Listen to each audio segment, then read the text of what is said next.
Hello and welcome to Vergecast, flagship podcast with binding non-disparagement agreements. It's contentious this week. Who is allowed to say what about whom? I think I got the who and the whom right there. I'm your friend Nilay. I'm here. I'm running the show for the first time in years. I'm going to kind of remember how to do it. It's going to be great. David Pierce is off because he has the temerity to have children and need to care for them. And I think that's completely inappropriate, but so it goes. Anyway, to replace David, we have an all-star crew. Sean Hollister is here. I am here. I am not David Pierce. Dom Preston is here. Hey, Dom. Hey, also him. Also not David Pierce. Maybe we'll summon him throughout the show. No, it's fine. David had kids stuff to take care of. Well-deserved break. We've got Sean and Dom. It's a huge week of gadget news. If you've been paying attention to the show, you know we did all of the Apple news in a live stream earlier this week. You can go watch that. You can watch me get a spec wrong and then just melt into a puddle of embarrassment. I got texts from my friends who told me it was okay because they have not seen me be embarrassed by getting a spec wrong in that way in quite a long time. Thank you to everybody in the chat who corrected me. We got it right in the end. It's an OLED display. I don't want to talk about it anymore. That's it. That's all you get from me. But aside from Apple, it was an enormous week of gadget news. Dom was at Mobile World Congress along with Allison. 1 million Android phones are launched there, as well as 6G, which, sure. Sean, you covered Google and Epic settling a giant dispute in the Play Store. There's all kinds of other gadgets to talk about this week.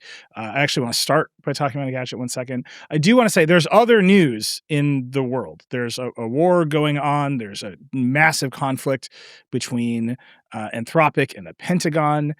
We've got all that on the site. In particular, we're going to have Hayden on with David to talk about the Anthropic Pentagon situation in detail on Tuesday. One of the reasons we're not doing it right away is as we are recording, more things are changing. So we're just going to hold for that story to resolve one tick further before we dive all the way into it. But there's a ton of coverage from Hayden on the site. It's some of the most in-depth reporting anywhere on what the contract terms actually mean. So we'll link it in the show notes. Go read that. She's going to be on the show on Tuesday to dive into that in full. So we have all that coverage and there's more coming on the show. It's just literally as we were going to record today, more happened. Like the Pentagon said more stuff today. So we're just going to wait for that to resolve. And then the last thing I want to say before we get started, the new season of Version History starts on Sunday with Furby, which is wild. Do we have the Furby trailer, Travis? Do you remember the most exciting gadget of 1998? It was a robot that ended up in millions of homes, and it was very high tech.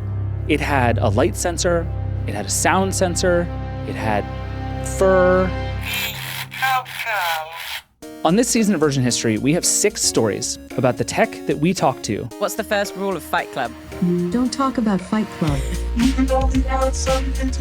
What if a conference call was a social network? And the tech that talked back. Hello, I am Macintosh. Oh. Listen to the podcast, watch it on YouTube every Sunday starting on March 8th. I think this is you guys' best podcast.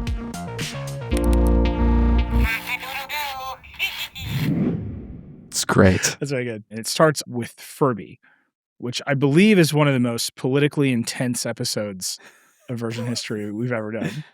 I mean, we did the Macintosh, like the 128K Macintosh this season. It was really fun to do.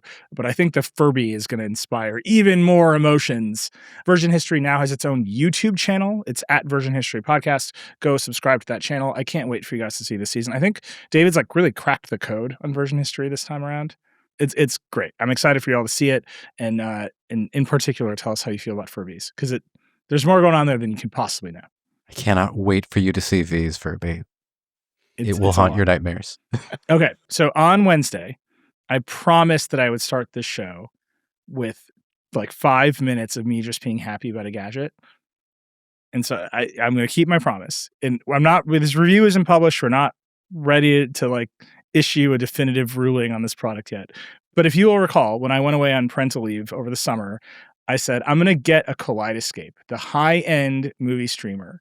And that's all I'm going to do. I'm going to watch movies with my baby. I did not do this because the idea of reviewing a gadget while on leave is dumb because the baby has many more needs than I do. It turns out. This is our second time around. You'd think I would have realized this, but I had this dream and I failed to realize this dream. Then we hired John Higgins, who is like a legitimate expert TV and AV reviewer. He knows way more about this than anybody I've ever met. And he knows everybody. And so the Kaleidescape people were like, do you actually want to review a Kaleidescape? And so they've sent John and I Kaleidescape systems. If you don't know what a Kaleidescape is, it is the single highest bitrate movie streamer you can get.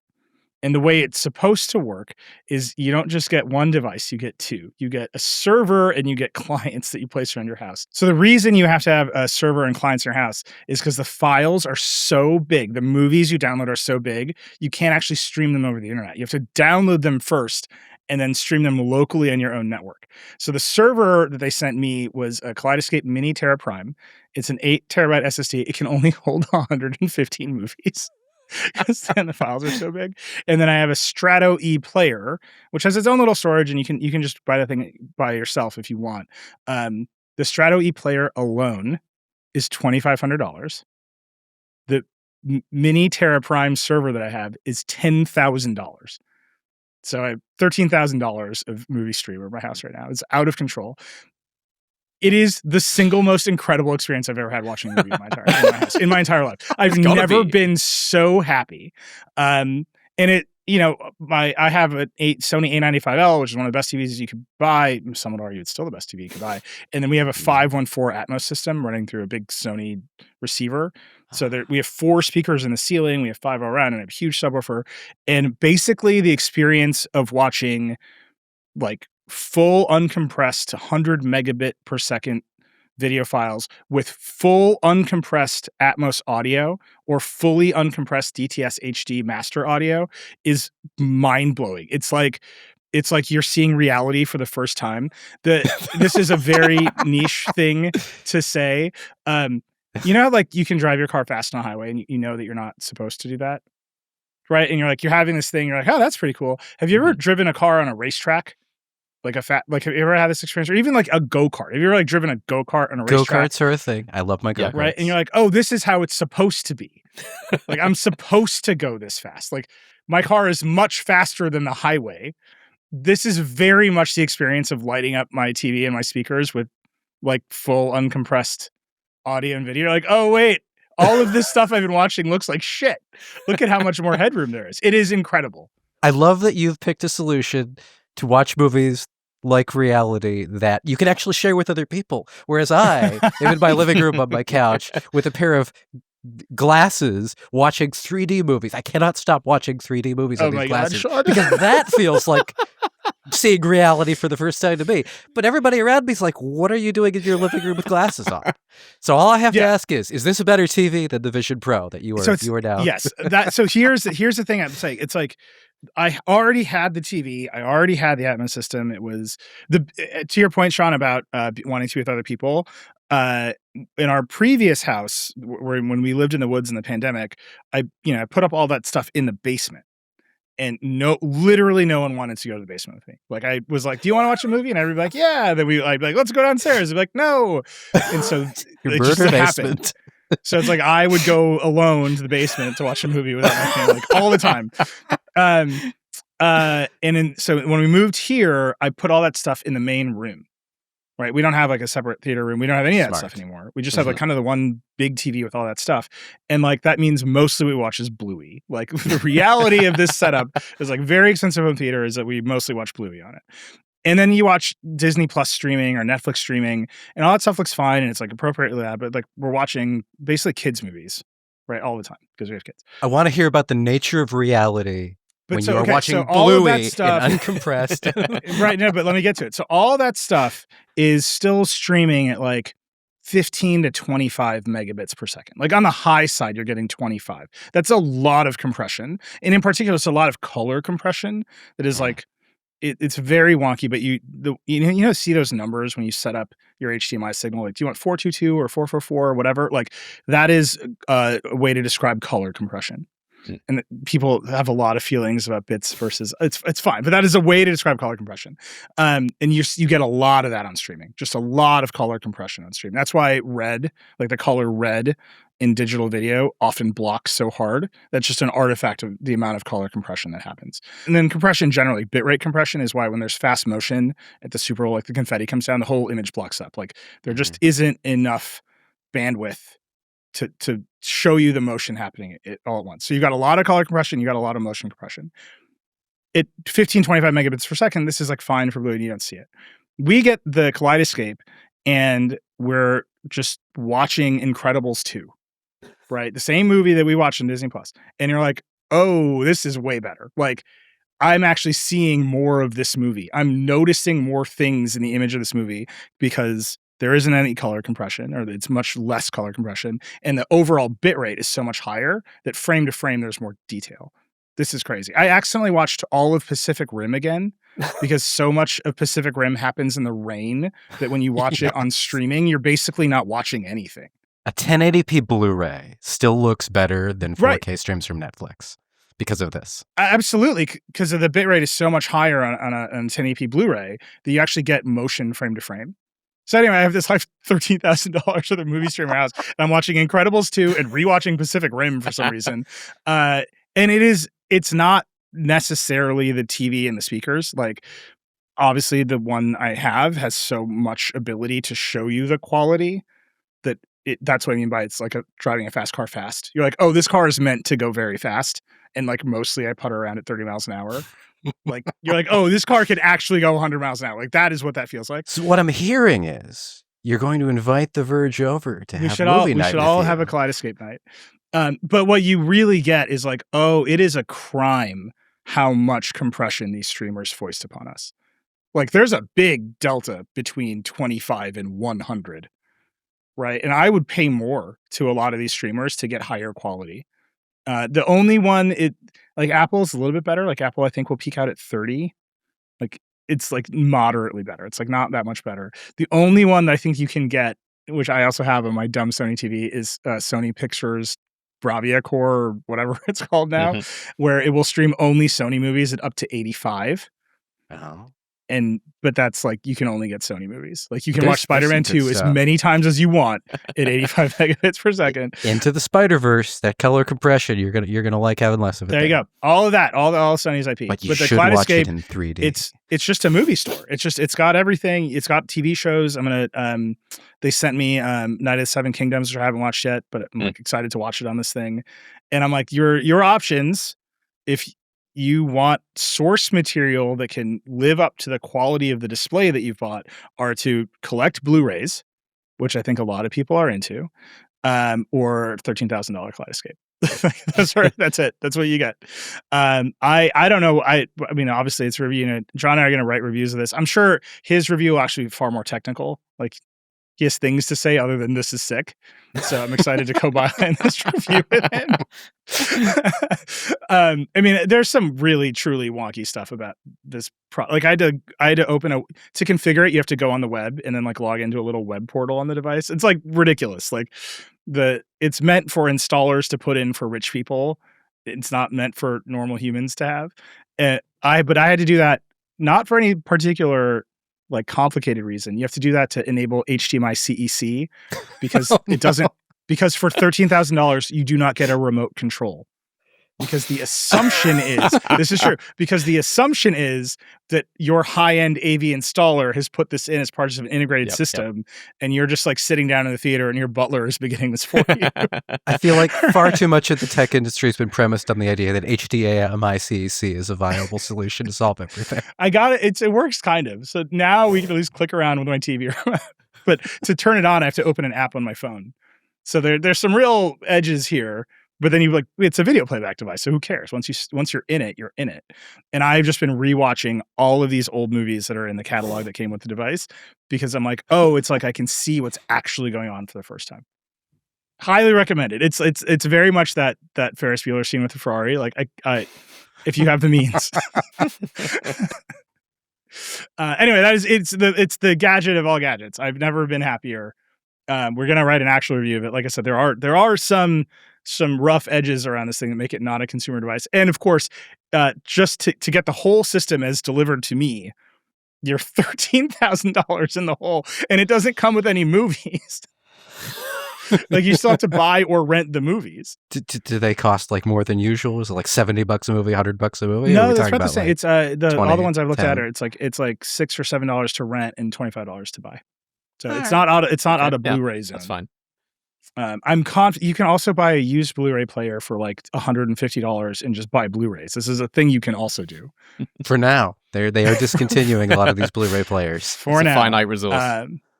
But like I've been saying, it is I just haven't been happier with a gadget in ages. Because this thing isn't trying to do anything. It's not trying to like replace all white collar work. Right? It's like these movies will look better than the regular movies. Like, yep, it super does. No getting around that. Even my wife noticed it the other day. Like I made her watch that's really good at concerts. So there's a lot of concert because it's uncompressed audio. So we're just sitting around watching The Cure and NXS and the Rolling Stones live for no reason.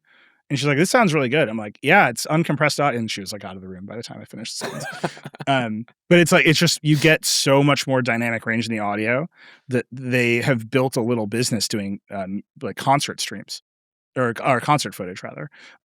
Because watching a streamed concert, you're like, this sounds bad. But if you have all the channels uncompressed, I told the people I was a huge nerd. And so I had to prove that I'm a huge nerd. After getting a spec wrong earlier this week. Just invite a few of them in to testify. I went to Nilay's house. I'm sure the Kaleidescape people will be happy for you to come demo their products. 13 Gs at a time. But we'll have a full review. John and I are going to work on it. He's got other stuff to do. He's got other products to review. You can imagine what some of the display products he has to review are. They're in the mix. We're working on some of that stuff. But when we get a free moment, we will review the Kaleidescape just so I can talk about it again on this show. That's what I have for you. All right, we should start with the actual news, which is not just me insisting that everybody comes within a mile of my home. Look at how good my TV looks. Dom, you were at MWC. I haven't been to MWC in years. It stands for Mobile World Congress. It's in Barcelona. It's the biggest phone show, telecom show in the world. I think a really interesting dynamic right now playing out for us here in the United States. Phones outside the United States are getting so much more interesting than anything we have here. Yep. And MWC is where that's happening. Describe the show to us. There's one I want you to absolutely start with, but then I want you to talk about just how different phones are getting over there. Yeah, I mean, I think the big theme of MWC for me this year was hardware is getting weird on this side of the Atlantic. And people are pushing hardware in as many weird directions as they can, mostly in the camera, but not exclusively. The emblematic handset here is the Oukitel WP63. You probably don't know Oukitel. They're a rugged phone brand, so they make these sort of big, bulky phones with giant batteries and absurd waterproofing and that kind of thing. The WP63 is pitched as a camping phone. It's got a 20,000 milliamp hour battery. It's got a camping light. It's got a super loud speaker that you can use for listening to music or for sort of sounding an alarm or something. And it also has a fire lighter built inside. It has an igniter. And igniter is sort of a generous way of putting this. This is basically like an old car cigarette lighter. It's a tiny little electric plate embedded inside the phone. There's a button on the outside which has a little red fire icon on it. And you push the button. I think you can also do this like within the phone. And this little plate slides out. And it is just the size of the end of a cigarette. Wait, are they selling it to light cigarettes? They are pitching it as a camping accessory for outdoors, for rugged adventurers. But rugged adventures. The way they demoed it at MWC, I have been told, is by lighting cigarettes. Right, when you need a rugged adventure outside of the bar for 5 to 10 minutes. We've all been there. So this is no more stylus. Instead, your pen-shaped object is a cigarette lighter now? Yeah, I mean, they just need the slot for the cigarettes to slot in the phone as well, and then we're really talking. Wait, no, so I'm looking at a picture of this. It's not a pen-shaped object. It's just like it's a tiny little disc that slides out. It really yeah. The whole bit that slides out is the size of the cigarette tip. It is like this, quarter of an inch by quarter of an inch square that slides out. Do you know how like we've criticized various phone companies for the batteries not big enough? Like just make the phone thicker and put a bigger battery in there. This is like they made the phone gigantic, and they're like, with all of this extra battery, we're gonna do resistive heating on a coil of metal so you can spark up a cigarette. Like I respect it. It is very much a 1980s cigarette lighter. Like this is the thing that like was in my parents' cars. It's retro tech, and maybe cigarettes are the next retro thing that Gen Z is going to get into, and everyone's going to take up. This is what again. I mean about what's happening overseas. Like you can start a company where your entire, first of all, it's called Oukitel. Your entire like promise to the consumer is like, it's just an Android phone, but this one can light cigarettes. And like maybe you have a business because there's just like more access to the market there. Like this thing is not going to be in the T-Mobile store. I suspect not. I'd be pretty impressed if they could pull that off.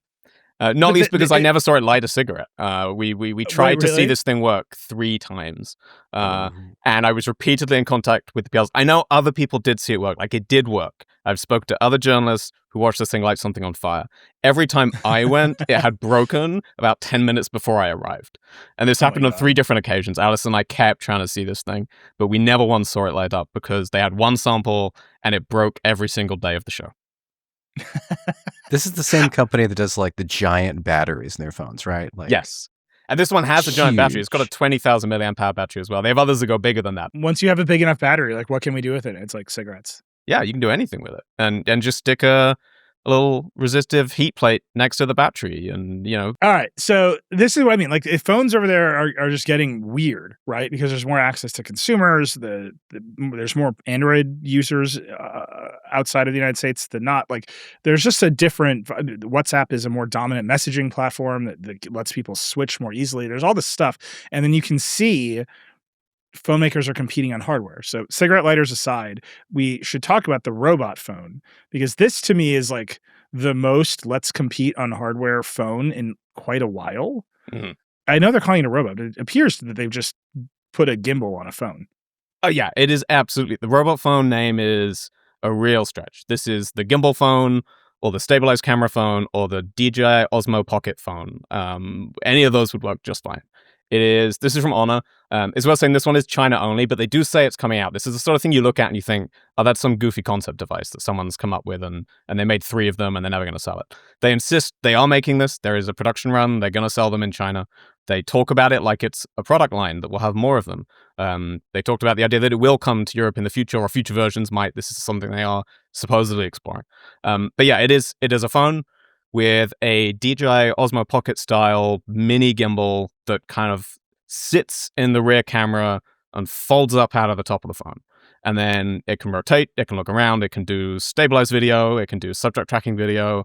You can swivel it around and use it for your selfie camera, so you're getting this kind of rear main camera quality for your selfies. And then the robot of it all is it has a LLM-powered chat app, and it makes cute noises, and it'll nod its head at you and shake its head and dance to Imagine Dragons and all sorts of horrifying things like that. My favorite part of your video, by the way, is you point out it can dance to Imagine Dragons, but no other songs. No other songs. That is the only song Imagine Dragons. Yeah. I asked if it knew other dances and other songs, and they were like, it will, but, for the demo, we have this. And just Imagine Dragons. Do you think that they licensed the Imagine Dragons songs, or do you think they were just like, they'll be fine?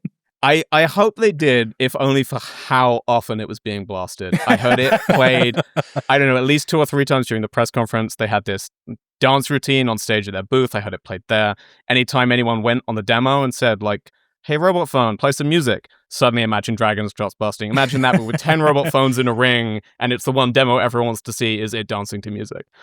So I've had a lot of Imagine Dragons in my life. I feel like it shouldn't be too much of a stretch for this company to come up with like some reasons that you might want a robot. Like maybe the little gimbal could be your eyes if you can't see very well, and the phone could like describe things into your ears. This feels like there could be legitimate reasons for that. Yeah, they didn't pitch accessibility uses at all. The way they went down the robot angle was that kind of, it's a companion. So they're talking about having an accessory that clips it onto your backpack. And they were saying it could describe what you're seeing, but in that kind of like, you could be on vacation and it will describe the scenery and talk about where you are to you and that kind of thing. But wait, hold on. I'm I know this isn't the first time we've encountered the robot phone. This is the first time you've gotten to like see and hold it, right? I didn't get to hold it, but this is the first time we have seen it turned on and working. It has previously been shown off in a pure CGI, maybe AI slop concept video. And then at CES, I got to see one, but turned off and I wasn't allowed to touch it. And the arm didn't move or anything. That was just here's plausibly a dummy unit. This is what it would look like. This time they had a load of them on the booth, working, moving, but no one was allowed to actually grab the thing. And so 3 months from now, you'll be able to touch one. Yeah, at some point. They said second half of this year it'll come out. We'll see. Right, you can just see the progression. Every 3 months, you get ever closer to the robot phone. I'm just saying, it seems like they've backed into needing to make it more of a robot because of AI. Like, if you're like, this is a robot phone, and actually all it is a gimbal that pops out and moves around mechanically, you'd be like, yeah, that's enough. Like, it doesn't actually have to be a robot. The extra bit of context here is that Honor is building towards an IPO. And they do not want to IPO as just another company that makes phones and tablets and smartwatches. And so robots. They just thought, we'll do robots instead. That'll be the thing that pushes us forward. I was told by someone at Honor they kind of looked at EVs, but the Chinese EV market is already sprawling and enormous and has countless brands, and Xiaomi's there and doing a very good job so far. So Honor kind of thought we can't fit there, but robots. We could probably do robots. And so their attempt to convince everyone they're a robot company is by putting a gimbal on the phone. This is all fine. I'm actually very taken with the gimbal on the phone. Like, I watched your video, I watched some other videos, and I'm like, oh, this is neat. Yeah. Like, you get stabilized video, it can do the tracking, it's tracking Allison and a crowd of people in your video. And then, like, in the back of my head was, isn't the S26 Ultra doing all this with a crop sensor? Like, there's a real dynamic here right now where they did a lot of mechanical stabilization, and it's cool because people like mechanical gimbals. They like the Osmo Pocket. Yeah. I enjoy the gimbal I have for my phone. And then I'm looking at Samsung and they're like, you don't need that. It's just a huge sensor and we'll just crop it really fast. You're reviewing like the S26 for us. That has the horizon lock on it, right? Yeah, that has horizon lock as well. It doesn't have the giant 200 megapixel sensor that the Ultra does, but it also has horizon lock, and I tested it out after seeing the robot phone. I thought, I'll go play with horizon lock a bit and see how they compare. And yeah, horizon lock seems to work really well. It seems impressive. What it's doing on the software side is kind of amazing. I think it's plausible. The hardware solution will be better in terms of like pure quality you're going to get. You're not cropping into the sensor as much. You can have the full resolution. You can do all this other stuff. Maybe even the actual stabilization will end up being better because they have hardware and software going all at once. But you get all these other problems. This thing is probably going to cost a load whenever it comes out. I can only assume it will be unreasonably fragile compared to any other phone on the market. In China, I don't know how well set up Honor is for a repair system, things like that. They are a big company. They have a big presence in China. Maybe they're going to be able to repair people's broken robot phones. If they ever launch it overseas, I would never really put my faith in them to be able to like handle fiddly repairs on this tiny little gimbal arm. I assume the waterproofing will be near zero, and the dust proofing. I assume we're going back to like the early foldable days where they just have to shrug and say, we can't, protect this in the way that we could a slab. I will say, as somebody who does use an Osmo Pocket 3 all the time, I film all my videos. You're actually looking at me right now through one. I can probably get its gimbal active track going. There you go. This thing is wonderful, but I always feel like I can't quite tell what I'm filming on it. The postage stamp size screen is not big enough, so you kind of want to pair it with a phone. So I can definitely see. Yep. You got our first robot phone customer right here. Yeah, put it together. Put it together. I've used a Pocket as well and had the same thing. The postage stamp screen is very hard to work with sometimes. Getting that experience on a big phone screen, all in one device, you get to edit on that device, right? If you are willing to edit on your phone screen, but you can edit on a phone better than you can edit on an Osmo Pocket. So there's a logic. But I think the most important thing is getting the sensor out of the phone so you can make it bigger and you can pick up much better load. But it's not much bigger. Well, we don't know actually the size, right? But it's still a 200 megapixel sensor. We know it's 200 megapixel and that is it. Honor has said zero other camera specs. They've said nothing about the actual sensor size, the aperture, anything like that. It will also have an ultra-wide telephoto and even still has a selfie camera built into the screen because I asked them about that. They did explain. It kind of makes sense that you might want to use face unlock or something and you don't have to wait for the robot to pop its head up every time you want to do face unlock on your phone. But I'm just saying all this stuff, the AI stuff they're trying to do to make it a robot, it's like just put googly eyes on the gimbal and call it a robot. And like, I remember like, it's fine. It's like, honestly, half the people would still be like, it's alive. Like it's like the presence of googly eyes. Like, yeah, that's definitely alive. Like you don't need to do this AI stuff. By the way, you mentioned dust resistance. They also announced a new foldable, what's the V6? The Magic V6. This is sort of the most toughest foldable around, right? It is now IP68 and IP69, beating Google's Pixel 10 Pro Fold, which are just IP68. The difference between those is that the 8 is for submersion in water, and the 9 is for high temperature and high pressure jets of water. So it has both ratings. It can survive submersion, but also, a really intense pressure wash if you want to subject your phone to that. It's funny. I still get nervous about putting my regular phone underwater. And then it's like, oh, this folding phone you can put in a car wash. It's like, I'm not going to do that. But you should. The IP ratings, that sealant is good once, twice, maybe. Yes. As salt gets into it, as chemicals eat away at the sealant, it's for that accident, but do not rely on it to do it more than once. All right. Well, I'll keep my folding phone out of the car wash. I've heard stories of a Google employee I know in the UK who once, in the early days of an IP68 Pixel, very proudly demonstrated the waterproofing on his Pixel phone by dunking it in the swimming pool, which it did not survive. Brutal. Xiaomi was there. They had a bunch of Leica phones, some other stuff. What's going on there? Yeah, they had a huge launch. They had lots of different stuff. The main things are the Xiaomi 17 series phones, which had launched in China very late last year. This was their big European unveiling. So there was the 17, which is their iPhone 17 / S26 / Pixel 10 kind of compact-ish flagship phone. They jumped from the 15 series to the 17 series. They quite explicitly said at the time they did this in China that it was to match their numbering to Apple's, which is delightful. I love that for them. The more exciting thing was the 17 Ultra, and then this kind of Leica branded spin on that, which is officially the Leica Lights phone. What a name. It's great. I mean, so this is actually the fourth Lights phone, but the other three were all made by Sharp, and they were only available in Japan.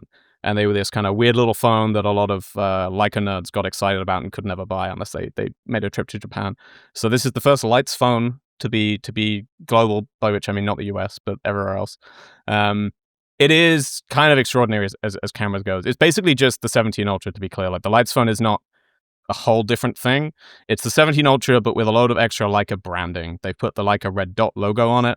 It comes with Leica branded accessories. The software has been not totally co-created with Leica, but tweaked with Leica. Leica's aesthetic has been put all over Android and all over the camera app. So it feels a bit more like you're using a Leica device from that kind of UI experience, just like the fonts that run through it and things like that.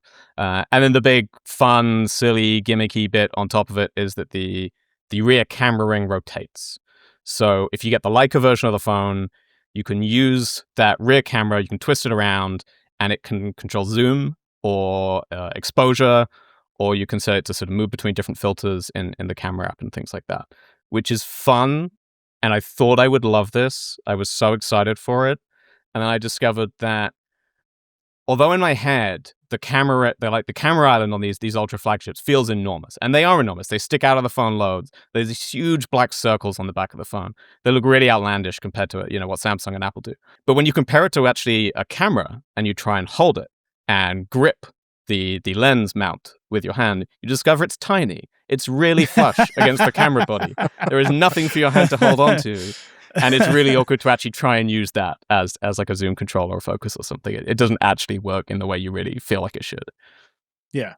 I've always wondered, who are these branded camera phones for? Are they for Leica nerds who are like, I want to have this a Leica phone in addition to my Leica camera? Or do these people they pull out the actual camera and not bother with the phone? So I'm lucky enough to know two Leica nerds. They buy everything Leica makes. I will, and I'm going to just say this out loud. Neither of them have any children, and so the money you would spend on college goes directly to Leica. I hope Leica starts like a scholarship fund or something, because that would be the true circle of life. But like literally everything down to Leica made like a subscription camera app. And my buddy was like, "Well, I have to have it," and I was like, "No, you absolutely do not." Like I just download Halide. Like you will be fine. And there was no like they're gonna buy this phone, I'm sure, and they're gonna buy the lens cap, which is by far the best accessory for the phone. The huge lens cap that goes over the back. Oh yeah, for anyone on the video, you've got this like Leica branded lens cap on the back of the case that comes with it, and it's brilliant. Okay, how to feel about the fact that the Leica logos on the back are in portrait? Because I think this is the mistake of this phone, is that those logos should be to be holding the phone in landscape. So the funny thing about this is that this originally came out in China as the Xiaomi 17 Ultra Leica edition. And it had a slightly different design there. It had a two-tone finish, whereas it's now just a single color on the back. A couple other small tweaks. And in China, it's landscape. And then the international version, they changed it to portrait. No. And everyone is furious about it. All the sort of like, that is the thing everyone has said, why did they change the logo orientation? They ruined it. Because that's what makes it look like a camera. Yeah. All right. Well, hopefully this is never going to come to the United States. So hopefully if you're buying it on the gray market, you can obviously choose, right? So I would say buy the Chinese one. Other companies, Vivo, Tecno, there's a Unihertz phone to talk about. Walk me through these. Okay. Vivo didn't bring like a full phone launch, but it did a tease of its X300 Ultra, which is going to be its equivalent to the Xiaomi phone, its rival. It's similarly priced, top spec, similar giant camera module. It announced for the first time that it's going to bring that phone to Europe, which it's always been China exclusive before. They said that this Ultra will come out internationally. And it teased a set of ridiculous accessories to go with it. So last year, Vivo was the first of the big Chinese phone brands to release what they called a telephoto extender lens, which I reviewed at the time. It was a 200mm lens that you strap onto the back of the phone and you stick it on top of the existing telephoto on the phone. And then you get this full 200mm telephoto experience. They're now doubling that with a 400mm telephoto extender, which I think might be more millimeters than I need from my phone focal length, to be honest. It's going to be a lot of zoom. I love all of Allison's pictures of this one because Yeah. it's just all the gear around the phone. You can't see the phone at all in any of her It's pictures. very good. Yeah. Then they are releasing a camera cage together with SmallRig, which is a company that basically makes all these camera cages and other kind of OTT professional-ish accessories for phones. And so this is a dual hand grip camera cage with a fan on the back and a mount for a light. And you can mount a tripod to the bottom and all this stuff.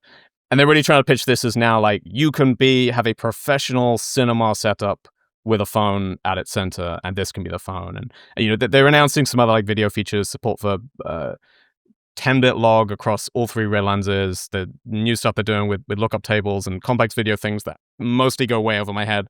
And at some point, I'm going to have to get my head around because I'm going to have to review this thing somehow. But they're really like leaning in on this idea that, cool, what we can do to stand out is just go full in on professional cinema as what this phone does, which... Sure. I will say, in their credit, one thing I like about this is it's kind of refreshingly honest for a company like this to confirm that that's what you need when you want to produce this kind of, hey, all of this was shot on a phone content. And they're part of their hype spiel for this camera cage, this grip rig thing, is, oh, this is what we use when we shoot our product launches and produce all the promo videos for it. It's a nice contrast compared to other brands which love to tout this thing was shot on a phone.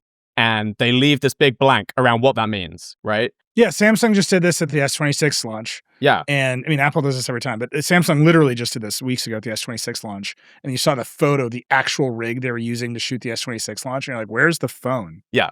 Like you kind of get to a place where it could be any phone. Exactly. Because you've put so much around it. Vivo's demonstration of this, they literally had a setup, you could go and try it out, where they had taken this whole rig and mounted it on a dolly. And you could sit and use the tracking dolly to like take a shot and try out the new Pro Video app they have.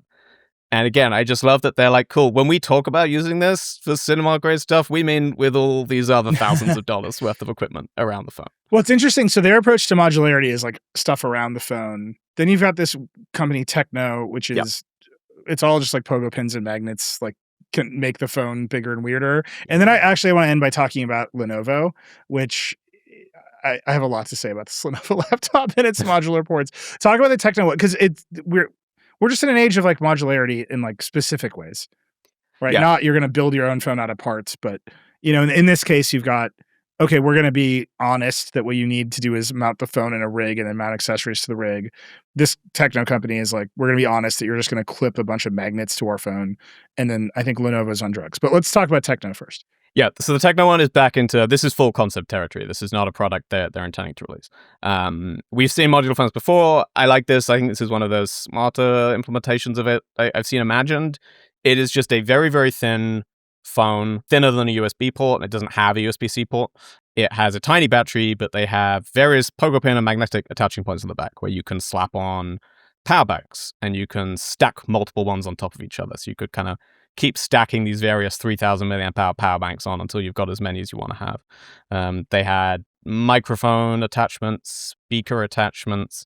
They had various types of camera attachments. They had sort of small little action camera things you could slap on the back, but also you could just put on what basically looked like a full mirrorless camera and pogo pin that to the back of the phone. This is the dream. It is the dream. The magnets are not strong enough. I held this thing, and if you were not supporting the full weight of the camera lens with one hand, it just immediately wanted to fall off. This is the reality of all pogo pin. Yes, it is not quite enough for a full camera to stick on the back. It can be done. Essential. The Essential phone had a magnetic pogo pin camera attachment. Let me just ask you a real question about the Essential phone. Is that company still around? Obviously not. They had so many other issues. But magnetic and pogo pins was not the problem. Name a pogo pin product at scale that still exists. All I am saying is the only reasons to buy a new phone in the world anymore are because your battery is too old or because you want a better camera. So the sooner we get to just slap a new camera on your phone, slap a new battery on your phone, the better we will be. I know. The dream of pogo pins is alive. By the way, I just like saying pogo pins. But it is true that the dream of modular accessories that you just bink onto the thing, it's going to live forever. By the way, I think I can answer my own question. I believe the only at-scale still existing pogo pin product is the Surface, because I think the Surface keyboard is pogo pins. That's it. That's all I got. You correct me if I'm wrong. I think that might be it. There are so many pogo pins in my life. I don't remember which ones are still sold at retail. Who are you? All right. The reason I want to bring this up in modularity is because I want to end by talking about this Lenovo concept, which is a concept. It is basically a framework laptop. Sean, you've covered the framework at depth. Talk about another company that is just chasing the pogo pin dream to its complete conclusion. So this is just a laptop you can take apart. I know you've seen it, Dom. The thing that gets me about it, and this just kills me, is they're like, the thing you should do with modularity is be able to replace the ports. And so you can swap in an HDMI port, you can swap in a USB-C port. This is all very funny because they also made a little case for you to carry your ports around so that when you need the HDMI port, you like open your little ring box and it's like, no, this is just dongles. You just made the world's most inconvenient dongles that you can never replace. But now you have a little jewelry box for your modular ports. Dom, what was the idea here? I can't speak to everything they were thinking with this, other than someone wanted a port pouch, like you said. Yeah. This was like a weird concept that combined two things at once. It was the modular ports, which you could swap in and out, which I think were USB-C, USB-A, and HDMI. But then it also just had this odd setup with a screen that was mounted on the back of the laptop lid and could detach. You could then connect it as an external monitor with a cable, and so sort of an external monitor that magneted to the back of your laptop when you didn't need it. But you could also grab it and stick it on the bottom and have a dual screen laptop setup. Perfect. So just screen where the keyboard should be and more screen where the screen should be. You know that I'm fixated on the ports when I don't mention the removable screen that can go either on the keyboard deck or the back of the existing screen. I'm like, yeah, that's fine. That's some normal You've stuff. got your Let me talk about priorities. these ports. Yeah. It will not surprise any longtime readers of The Verge to know that I am all over this. I want this to exist.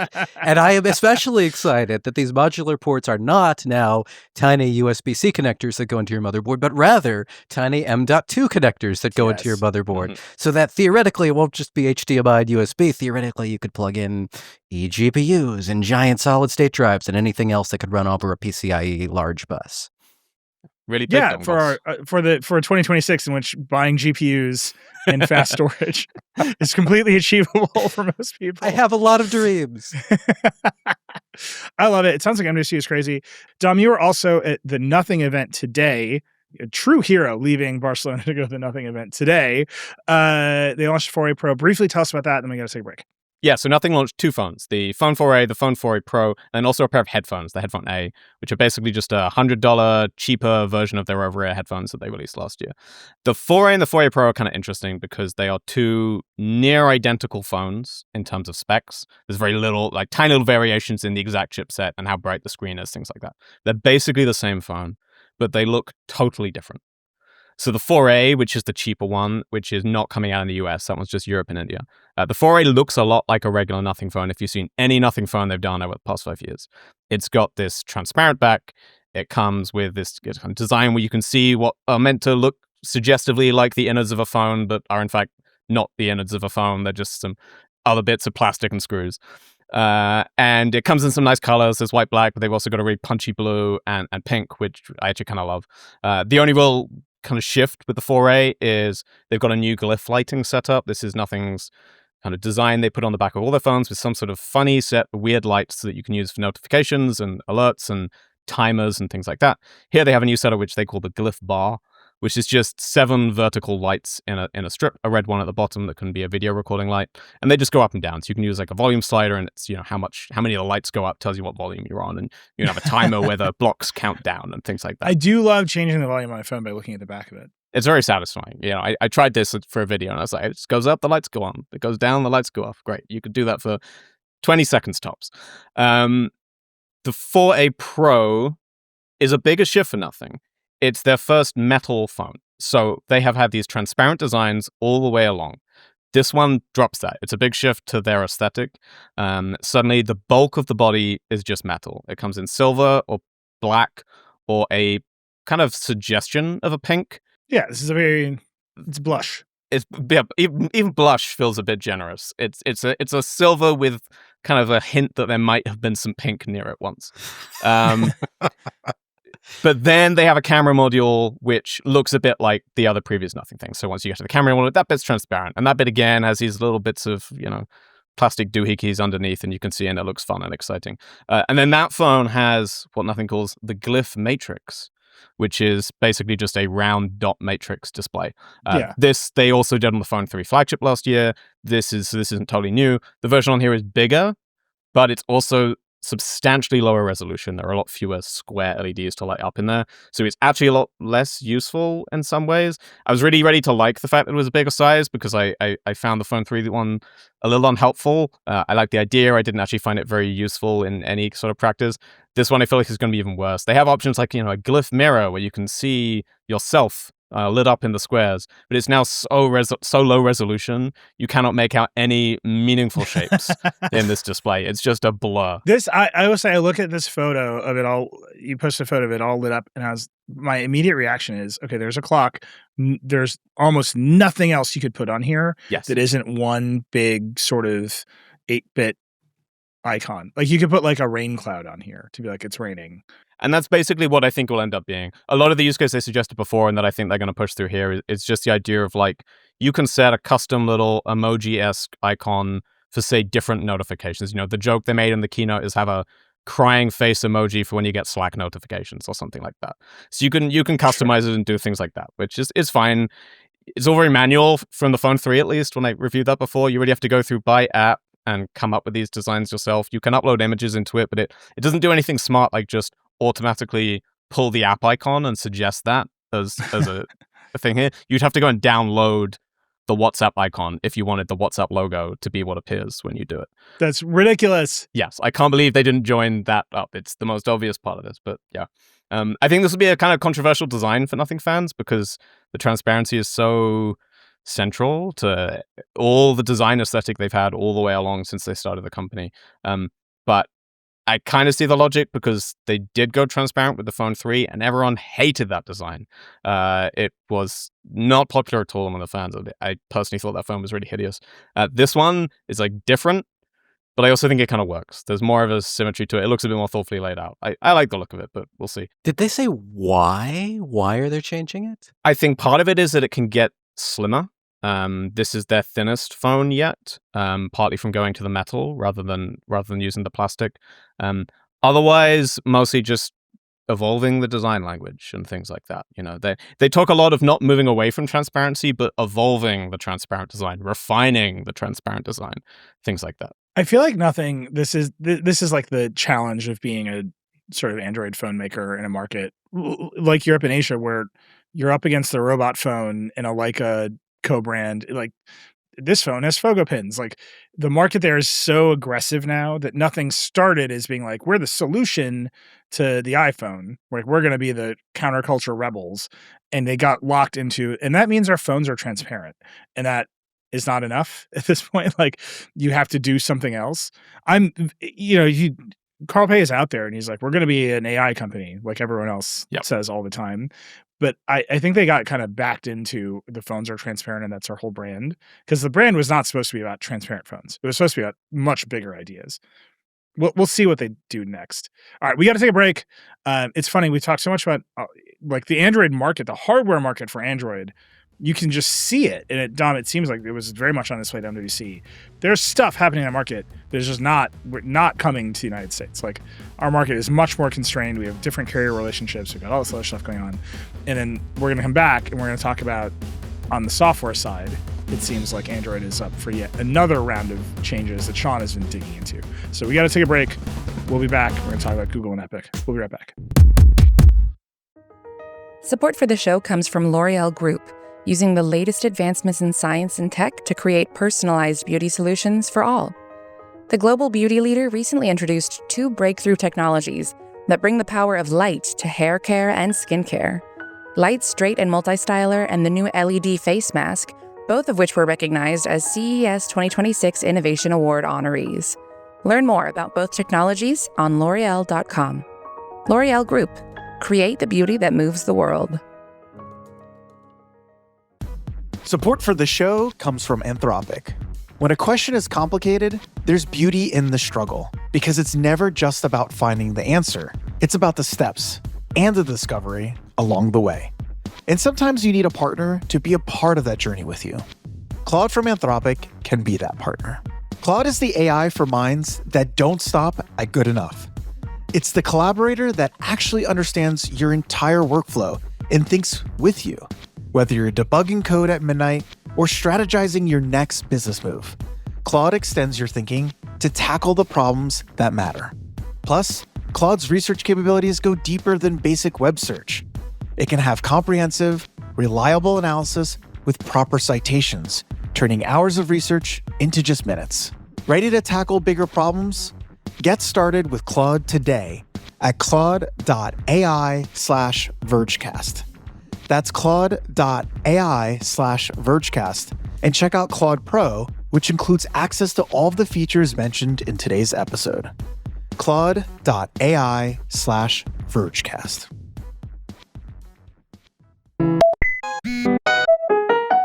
All right, we're back on the episode of the Vergecast in which everything about Android changes forever.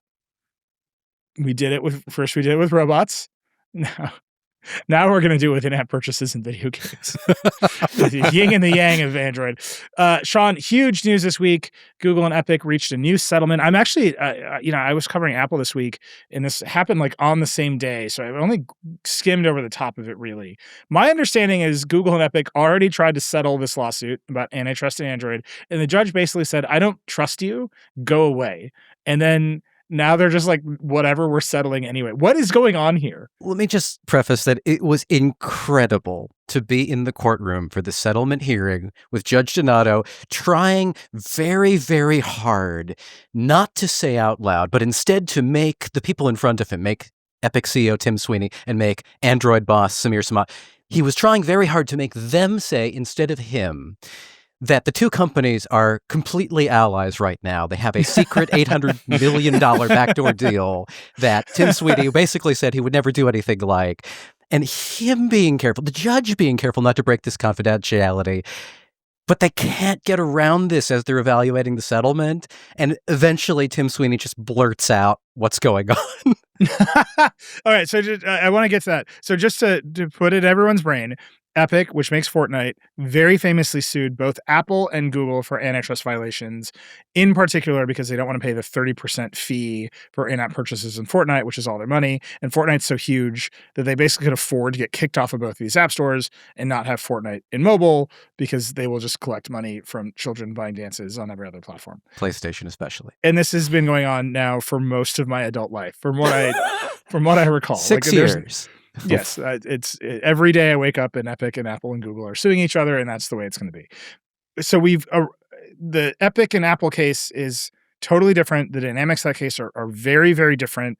That isn't undergoing its own machinations. The judge in that case is very mad at Apple in particular, all kinds of stuff going on there. Put that out of your brain. This is a different case.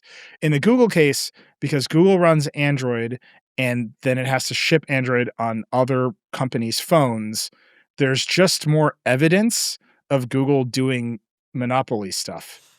Like there's just more emails from Google to Samsung and Google to Honor. Like Google has to run its ecosystem, and every now and again a Google executive is like, do what we want or we'll kill you. And they just have to like write it down in an email and send it, which is not what Apple has to do.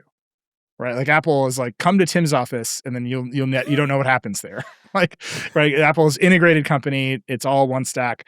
Because the Android ecosystem has to be controlled, there was just vastly more evidence in the Google case of Google doing monopoly stuff. Tremendous amounts of emails. So many, and also evidence that Google was trying to cover up some of this by deleting some of those emails. The judge was very angry about this at the time. Right. So Epic wins, like running away in the Google case in a way that, you can argue about the results of the Apple case thing, and that one's still ongoing. But in the Google case, because there was so much evidence, Epic just wins running away. And then I'm still trying to wrap my head around this timeline. And then the judge is going to like issue a remedy, a ruling, say what the punishment is. And then these two show up and they're like, we've settled. And then somewhere in that settlement, Tim Sweeney just admits that there's like a secret $800 million deal. And the judge says, no, I don't believe you. Like, this is bad.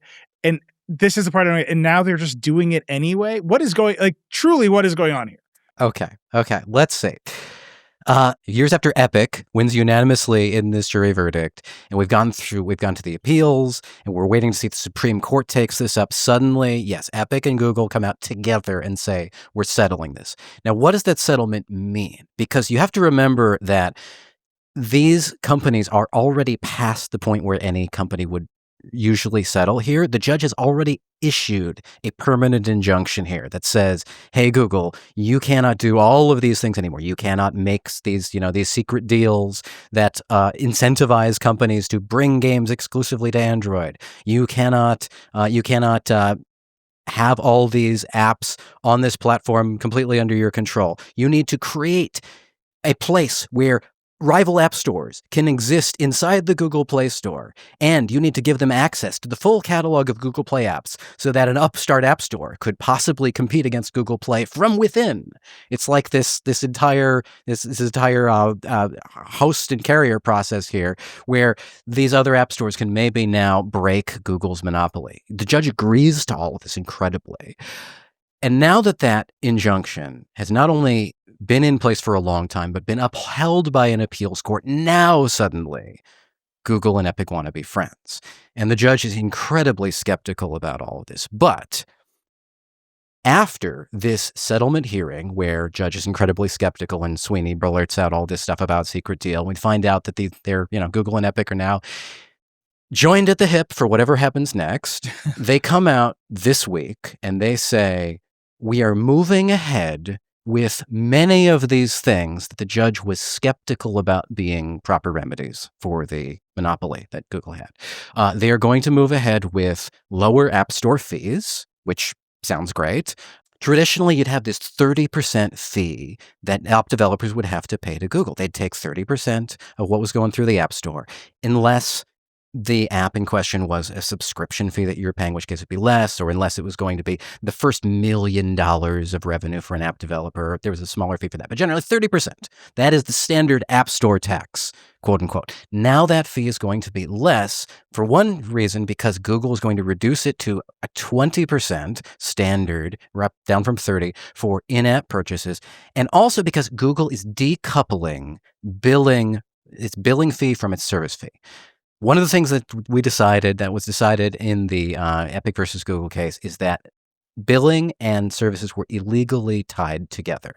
Google is not supposed to be able to say, you have to use our billing system. The judge decided you cannot do that. You will not be able to do that anymore. You'll have to have rival billing systems. App developers should be able to choose another provider like Stripe or PayPal or something to process those transactions. So Google's saying, we're going to go ahead and do that everywhere around the world. We're going to reduce our fees and we're going to decouple billing from payments. But since things are still ongoing in the United States, it's not really a settlement here until the judge has approved that this is a better idea. So they're just front running the judge. They're like, Judge, this has already happened. Like, don't you want to be cool? And it's going to happen almost everywhere else around the world. Google, I talked to Google Android boss Samir Samad, and he's like, we're going to do this everywhere else where we don't need to wait for a judge to approve this. We're going to do this everywhere else we can. We're going to do this in everywhere where we don't already have an ongoing case with Epic, or we're not being sued. We'll just go ahead and just roll this out everywhere else. And so you, United States, you can do this different, more onerous process if you want, Sure. But maybe you should do it the way we're doing it everywhere else. Why not? And so they're now proposing that the judge modify the permanent injunction yet again to reflect the new state of things that they're doing everywhere else around the world. So basically, they're like, here's our conclusion that we've come to it with Epic. Judge, don't come up with your own system. Just do the thing we did with Epic. Pretty much. There are a couple other weird things going on in there. Well, I'm just curious because they've obviously paid Epic. You reported on various terms of this payment to Epic, this weird secret deal that we don't know a lot about. Right? They're going to do Metaverse apps. I don't know what we're doing here. Tim Sweeney is very unhappy with us because you wrote a story pointing out that he's not allowed to disparage Google's Play Store or App Store policies, and he has to say that they're like a pro-competitive actor. And he's out there being like, I can yell at whoever I want. Like, I don't know about that, buddy. But like Google has gotten a lot out of this. Like it seems like Google is driving this car, and Epic, which won, is suddenly just like along for the ride. That dynamic to me only makes sense if there is hundreds of millions of dollars changing hands. Well, in this case, it's probably $800 million changing hands over a number of years, because that is the number that came up publicly now, because they have a secret Unreal Engine and services deal of some sort where Google is now going to be using possibly some Unreal Engine things, and Epic is going to be having Google hosting, I think, for these servers. But there's also the whole Metaverse apps things. We don't know what that's about yet. It was revealed in this term sheet. Well, it's for the massively successful Metaverse concept that everybody loves. If you believe that maybe the phrase Metaverse browsers refers to Fortnite, refers to possibly... I decline. I would like to be excluded from this narrative. No longer being considered a game, but something else. Can I stop this here? I don't mean to, Sean, you are just the messenger, and you're my co-founder here at The Verge, and I love you deeply. I'm so mad at you for making me consider the idea that Fortnite is a metaverse. You know? Like, stop it. Stop telling me that Fortnite is a metaverse. I'll jump to the conclusion. There is a huge redacted section of the term sheet that we have now seen go through the court filings. This huge redacted section, it might just be about this formerly secret $800 million Unreal Engine services deal. Or maybe the fact that it is redacted and a large portion of this Metaverse browsers section is redacted might have to do with maybe Epic has gotten some kind of secret sweetheart deal for Fortnite in general, and maybe Google is agreeing to no longer consider it to be a game. And so they might even have a more favorable rate than the 20% or 15%. Because it's a Metaverse browser. Because it's a Metaverse browser, not a game. We don't know this for sure. It's all redacted. Lots of blacking. So again, I'm going to just try to bracket my level of upset from you personally. So that's fine. I'm still very upset with you. I mean, this came up in the Apple case, right? Is Fortnite a game? Is Roblox a game? It's hard. You can make these arguments that, like, in particular, like, for example, Roblox is actually just an app development environment in which games are routinely expressed, and Roblox is itself not a game.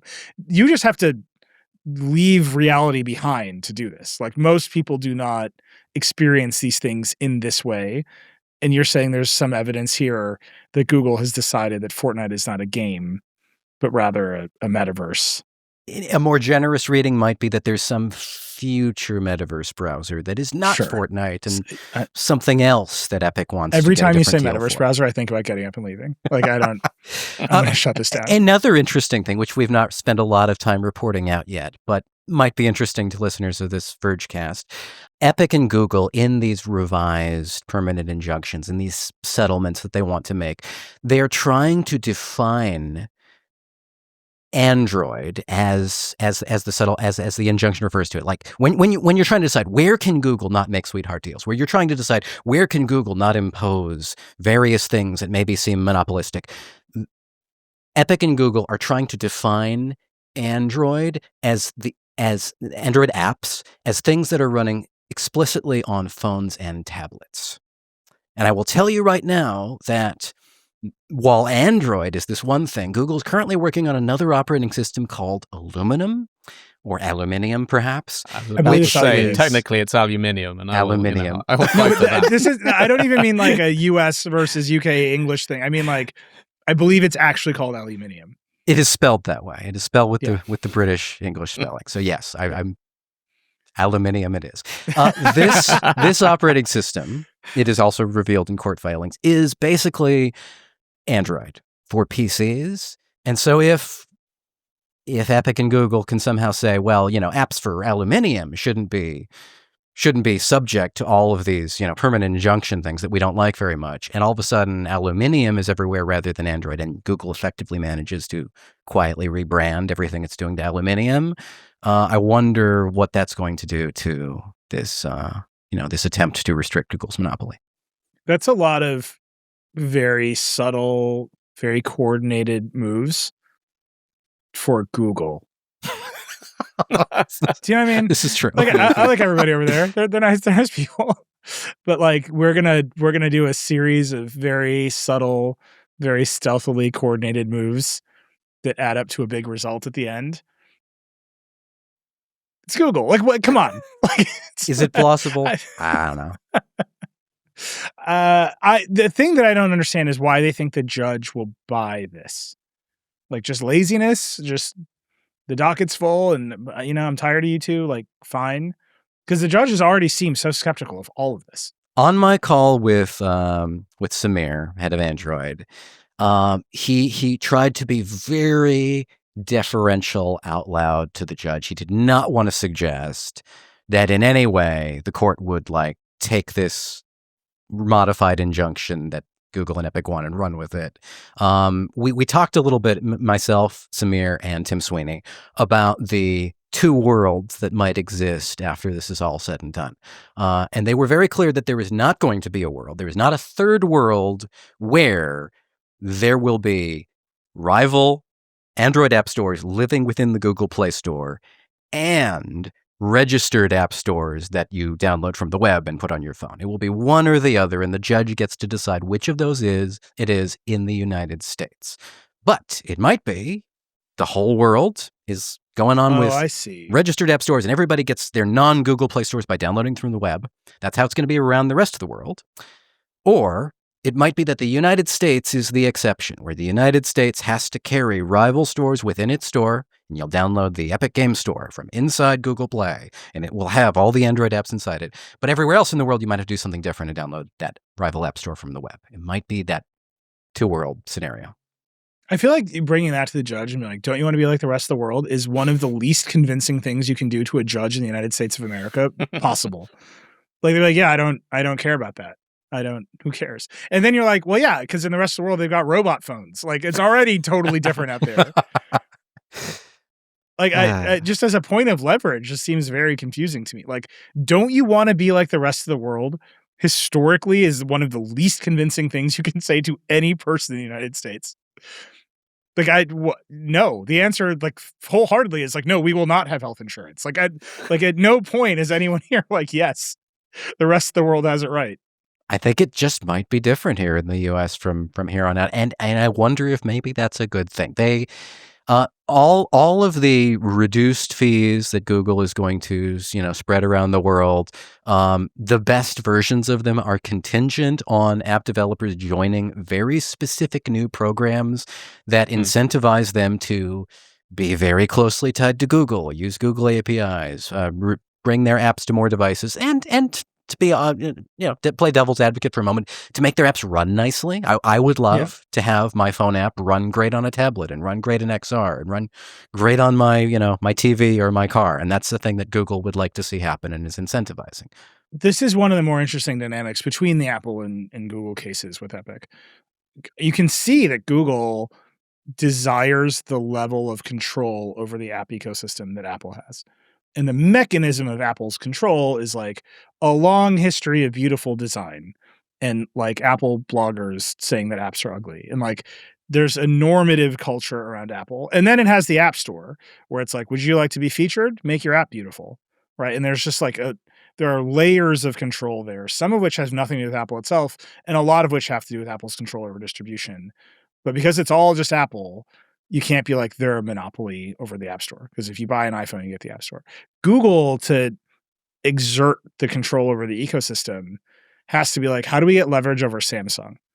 And then they have to go get it and use it and like write the email being like, we have identified our leverage over you. Here it is.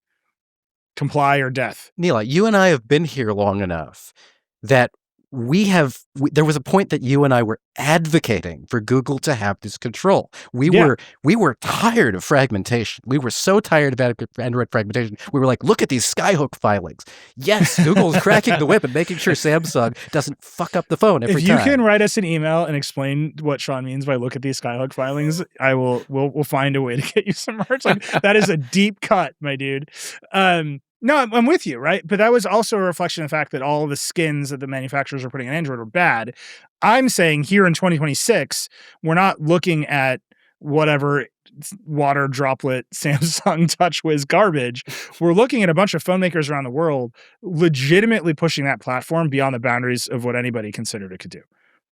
Right. And it all kind of looks like iOS, and it all kind of looks like this. And that's like, you can have whatever feelings you want about that.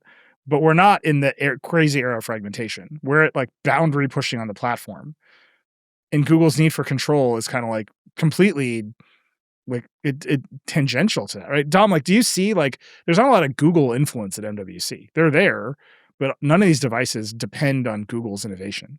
No, you don't see a really big push for them on how googly their phones are. Like you said, all the UIs are very different to what you'll see on a Pixel. That often, like you said, closer to an iPhone than a Pixel phone.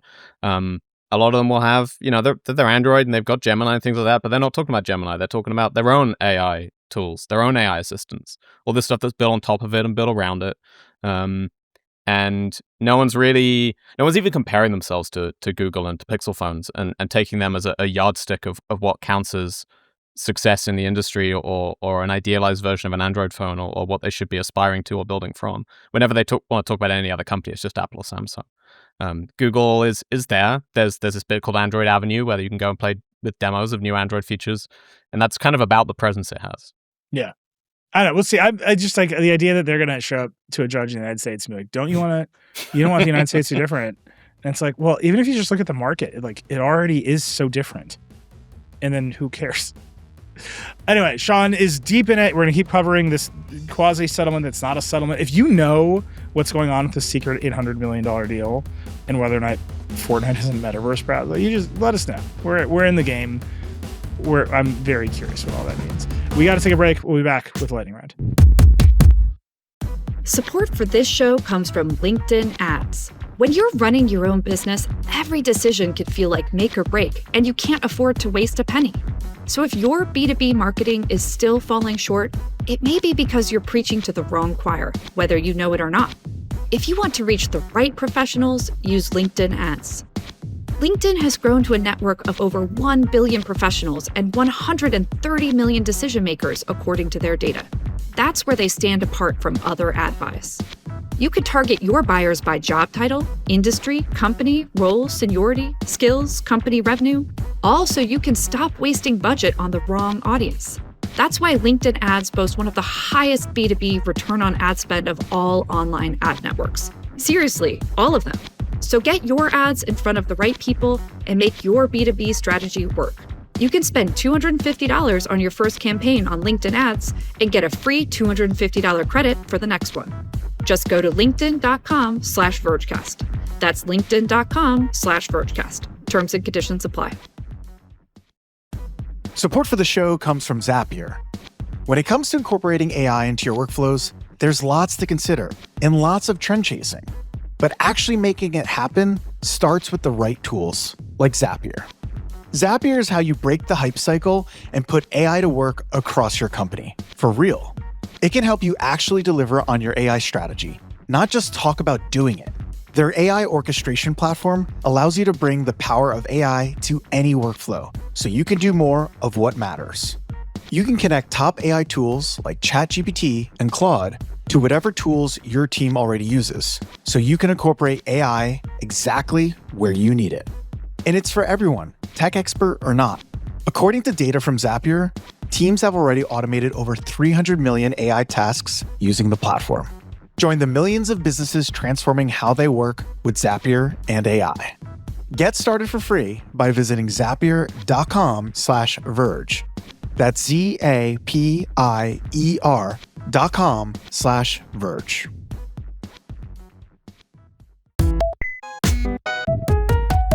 We're back. It's the lightning round, unsponsored for flavor. By the way, we keep saying that. We have some like wacky ideas about all of this, sponsoring and flavor in particular. You'll see. I'm just teasing that here. You'll see. I think you're gonna like some of these wacky. It has nothing to do with me. No one can ever pay to tell me what to do. But other people who don't work at The Verge, you could pay to tell them what to do. You just think about that for 1 minute. Think about what that might mean. All right, let's start. We got to start. Gentlemen, I apologize for this. We do this to start the lightning round every week. It's time for America's favorite podcast within a podcast. Brendan Carr is a dummy. Travis tells me we don't have theme music this week, and I'm looking at the note for why, and I just want to tell the audience I'm very disappointed at you. And the note for why is that apparently we're being overrun with AI slot music for Brendan Carr is a dummy. And we don't want to play the AI slot music. I'm sorry. So if you can make really, really good AI music, which we have played in the past, I believe, Travis, correct? We'll play that. If you want to make your own Gregorian chant, which we ran last week, and which I believe, Travis, we should run again this week, we'll play that. But no mid-tier AI slop. That's the rules. Can we get some like Brendan Carr beatboxing? Yeah. Some of that. We've played some very avant-garde Brendan Carr themes. Travis, can we just run the Gregorian chant one more time to start this one for Brendan Carr is a dummy? Brendan Carr is a dummy. So this week, this is a very short Brendan Carr is a dummy because we've had too many gadgets. And quite frankly, Brendan's a dummy, but it waxes and wanes. This isn't true First Amendment Brendan Carr stuff. This is just the man is dumb and lives in the past. So this week, he proposed a rule. The FCC is going to vote on it this month, trying to incentivize United States companies to bring their call centers back to America, and then further require the people who work in the call centers to be proficient in American Standard English. I'm just pointing out, the reason the call centers are abroad is because the labor is cheaper in other countries. And so if you force the American companies to bring the call centers over here, they're not going to pay the higher labor rates. They're just going to let AI answer the phone. I can't say it any clearer than that. They're already trying to do this because the AI is cheaper than the already cheap foreign labor. And so if you're like, you have to have your call centers in the United States, they'll be like, yes, they're in data centers now. He's such a dummy. This is such an obvious outcome of this rule. So the way he's doing this is he can't actually tell people where to put their call centers. He can put limits on call volume going to other countries, which would then force you to put your call centers in the United States. This is the most incredible kind of rate regulation you could have in 2026 on a global telecom network. This is the exact sort of stuff that when they argue against net neutrality, they're like, why would you regulate the networks and do rate regulation? The free market should decide. And he's like, no. People don't like hearing foreign accents. So I will do intense rate regulation on the phone network, which I have legislation over, or which I have jurisdiction over. And I'll move the call centers to the United States where all these companies will happily pay full freight American labor rates and not use AI. He's very dumb, man. I've got to say, Nilay, I don't know why you're so skeptical about this. I mean, Trump Mobile managed to set up its call center in the US quite successfully, from what I understand. But that's the only thing they do. They set up a call center to just accept your money and send you nothing. That's a great business. If you could set up a business where you employ a bunch of very kind people in Kansas to answer the phone, take your credit card, and then charge you $200, like at scale. Like that is but then do nothing else. Great business. It's a good model. At some point, you've collected enough pre-order payments to just run your call center on the interest alone while you buy crypto, which I'm confident is what Don Jr. is doing. Yeah. Anyway, Don, by the way, do you have a Trump Mobile update for us this week?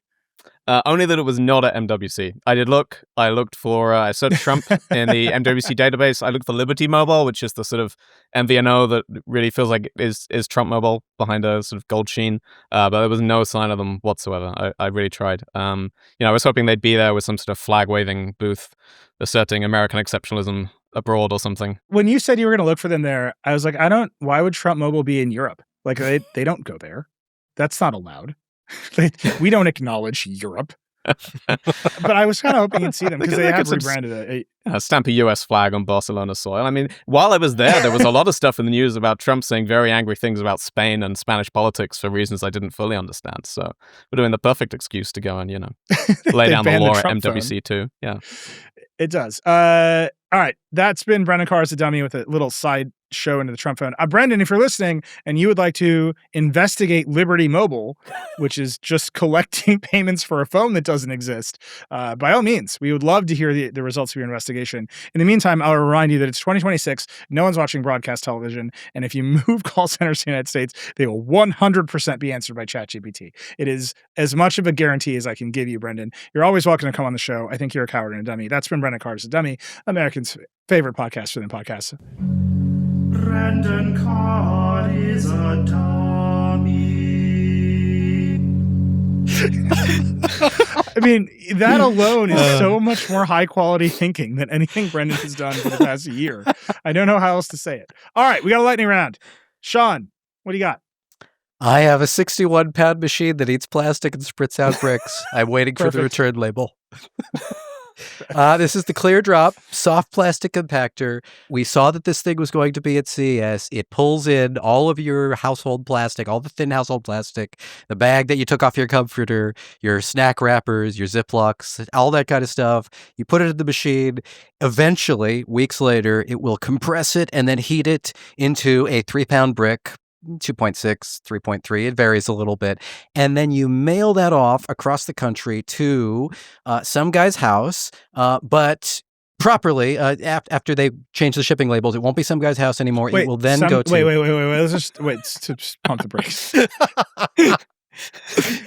Whose house? It went to Matt Daly's house. Matt Daly is an advisor and kind of a head of product and marketing for the company.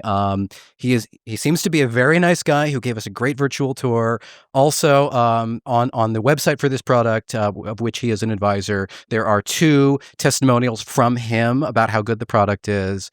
And for some reason, the bricks were going to his house to make sure that they didn't have too much stuff. I don't want to heap too much criticism on Matt Daly. He gave us a great virtual tour and has been very patient with our questions throughout the entire process. But where the bricks should go, and eventually did go in our case, is to a facility in Indiana where they get ground up and turned into downcycled plastic products in the future. So they might be in composite lumber for decking or lawn furniture. They might be in highway, the highway guardrails. The way they get connected to the poles that they're on is sometimes through a very cheap piece of plastic. It might be in those.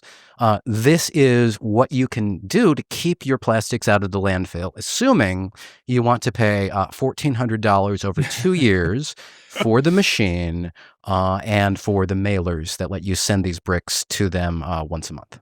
I mean, I read your review. I watched your video. I have to say, I enjoyed the part of the video where you were like, what happens if I stick my hand in here? Seemed ill-advised. The answer is, Sean, remains intact, has not been turned into a brick. It's all good. And then even it's essentially a negative review where you're like, this doesn't make any sense and I wouldn't buy this. And the company was like, thank you. And that happens so rarely that the company was like, yes, you've pointed out a number of flaws in our idea. The best I've ever gotten before today from a PR representative after a review vaguely like this is, you're tough, but you're fair. This one was like, glowing. Verge does real journalism. You should read this site. By the way, we think we should fix these things. We're gonna go fix them. So this was wonderful, and from the guy who I accused of having us send the bricks to his house and writing those testimonials. He says he wrote them before he started working for the company. So it's all good. There's a number of products in this zone out here. There's a bunch of like smart composters. It all feels like you can buy consumer goods to make you feel good about buying other consumer goods. And at the end, none of them ever math out. Like, that's just how that feels to me. The idea, and Justine, our senior science reporter, Justine Kalma, who co-wrote this piece with me and tackled like the plastics section of it, she is adamant, and she has the experts to back it up, that we cannot fix the plastics problem by getting rid of the plastics that are already out there. We need to make fewer things out of plastic in order to not have a tremendous amount of plastics overwhelming our world and our landfills. And so, she came in this worried that this might actually be a project that the plastics industry might have funded to make it look better, to make the use of plastics look better, because some of the advisors for this company have some ties to the plastics company. We didn't really find that out. I don't know that this is necessarily that. They put a lot of work into creating a device, and that actually seems to exist. But still, this is not the solution right now, and it may never be. Yeah. All right, Dom, what do you got? Okay, I have the Infinix Note 60 Ultra, which is another stupid, weird phone. But what I really have is the wireless charger that Infinix shipped to me with it, which is shaped like a racing car. It is an enormous Qi charger, which the actual Qi charger is just a small puck in the center, which you can kind of pop out. But it's in this enormous, quite like weighty, solid plastic base, fully shaped like a sort of chrome and carbon fiber racing car. It has really strong, like Simpsons, I sleep in a racing car, do you energy to it. It's incredibly nice. The whole thing has happened because the phone, Infinix, for what it's worth, are a company, they're one of the Chinese manufacturers. They're owned by a bigger company called Transsion, who also owns Tecno, who we spoke about earlier with the modular phones. Infinix are very big in Africa, parts of South America, parts of Asia, and particularly Southeast Asia. No presence at all in Europe, really. This phone, their first Ultra, is a partnership with the car design company Pininfarina. So the whole thing is ostensibly car-themed. But what's funny is the actual phone itself has almost no car theming whatsoever. There's like one RGB light on the back that they call I think it's the floating tail light. And it's just like, sure, there's a light. Cars have lights on the back too. That checks out. Oh, it's like a tail light. Yeah, it is just like a big red bar across the back of the phone. I mean, maybe I'm doing it down. It is a bit like a tail light, but that's the only car-ish touch to the whole thing. There's like a dot matrix display on the back of the phone. That is not a car thing. Cars don't tend to have dot matrix displays, last I checked. But they just went all in on these accessories, which I don't even know if you can buy. Like they sent this to me, but that might just be some weird thing they sent to the press. It also, like, they sent me a sim tool, which is shaped like a racing car. Like, I can just, like, pop out my sim with my tiny little racing car sim tool. And I love this. I'm going to treasure the sim tool at least. I don't know if I quite want to charge my phone on a racing car every night, but I swap sims a lot because I'm reviewing phones all the time. And so I do have a sense of like the sim tools I like, I like some nothing ones because they have a kind of chunky plastic handle to them. But I think the racing car might be the pride of my collection now.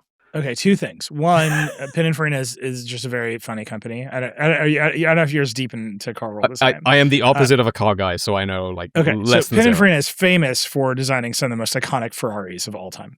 Like you would, and like other Italian brands. Testarossa, give me a Testarossa. Yeah, just like hilariously, Pininfarina was like, they were the ones, and a bunch of Fiats. Like they're a car design company, but now they make their own cars. They make their own weird EVs. So like they're constantly trading on this history that is long gone, because you know who designs Ferraris now? Johnny Ive. So like that's gone. And then second, it's just like this picture you have of the lock screen where there's just a random quote on the lock screen. Let me just read you what the lock screen says. There is no chance, no destiny, no fate that can hinder the firm resolve of a determined soul. And it just says that on the lock screen. I think it's beautiful. Those words to live by. can you change that, or is that just what it always says on the lock screen? There are two to pick from. They're not really like fully on the lock screen. You kind of like swipe up into them, and there's no explanation of what they are, why they're there, whether you can add more, change them, whether they're gonna, add more in an update or something. I don't know. I'd love to kind of keep getting more of these. I'm gonna see if I can. No, I don't have the other one to hand, sadly. The other one is something about crying. And about how if you cry, it's because you're, too strong or something. Crying's not a sign of weakness; it's a sign of strength. But in much more grandiose, kind of upsetting wording. That's true. By the way, Sean, Pininfarina did design a Testarossa. I went sure did. And now I think the crying is because Johnny Ive is designing the new Ferraris, and they're doing weird EVs. That's incredible. All right, my lightning round one. I think this is the funniest little stat about our audience I can give you. So on Apple Day, cover all the new Apple stuff. The iPhone 17e, the new MacBook Air, the MacBook Neo, which is a huge, everyone wants to see it. The iPad Air, which no one wanted to see. So we're like looking at the traffic. David and I are like in the car on the way back to the office to be like, what's everyone interested in? We're like prepping for the live stream. And it's the traffic. I'm dead serious. The number one story on the site was the MacBook Neo. Guess what number 2 was? Go ahead. Guess what number 2 was. Kobo remote. Guess. It was the Kobo remote, which is not any of the other Apple products. The number 2 story on the site on Apple Day was the Kobo remote, which is just a little clicker for Kobo e-readers that you can just press the button and it turns the page.